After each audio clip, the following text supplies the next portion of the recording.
सोच की ताकत क्या है। एक दिव्यांग राजा था जिसके राज्य में सब खुश थे। किसी को कोई भी समस्या नहीं थी। सब ऊपर वाले का धन्यवाद करते थे कि हमें ऐसा राजा मिला। लेकिन राजा के एक आंख और एक पैर नहीं था। परंतु राजा इससे दुखी नहीं था। राजा भी औरों की तरह ही खुश रहता था। एक दिन राजा अपने पूर्वजों की तस्वीर देख रहा था और देखकर बहुत खुश था कि मैंने इतने बड़े बड़े योद्धाओं के परिवार में जन्म लिया है। और वह तस्वीर देखते देखते आगे बढ़ रहा था। अपने दादाजी की तस्वीर देखी, अपने पिताजी की तस्वीर देखी, लेकिन पिताजी के तस्वीर के आगे वाली जगह खाली थी जहां इसी राजा की तस्वीर लगनी है। अब ये खाली जगह देखकर राजा दुखी हो गया, लेकिन वह इस बात से दुखी नहीं था कि अब वह मरेगा और उसकी तस्वीर यहाँ लगेगी। वह दुखी था कि इतने बड़े बड़े योद्धाओं के साथ मेरी तस्वीर लगेगी तो वह कैसी लगेगी।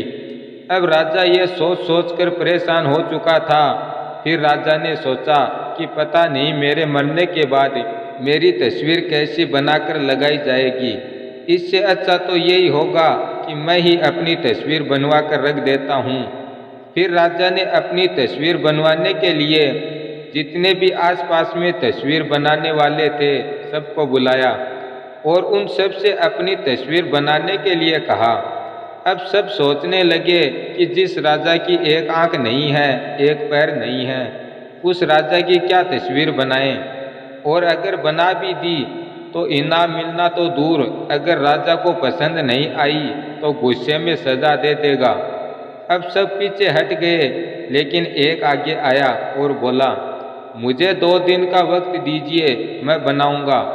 राजा ने कहा ठीक है। अब 2 दिन बाद वह तस्वीर लेकर आया और तस्वीर देखकर सब बहुत खुश हुए और राजा भी बहुत खुश था, क्योंकि उसने राजा को घोड़े पर बिठाकर और धनुष बाण हाथ में देकर शिकार करते हुए राजा की तस्वीर बनाई थी, जिसमें एक आंख बंद करके राजा निशाना लगा रहा था और जो राजा के पैर नहीं था वह घोड़े के उस पार दिखा दिया, ताकि किसी को पता नहीं चले कि पैर है कि नहीं। अब राजा की सारी चिंता दूर हो चुकी थी और राजा भी फिर से खुश रहने लगा। इस कहानी से हमें यह सीख मिलती है कि सारी परेशानी सोच की है।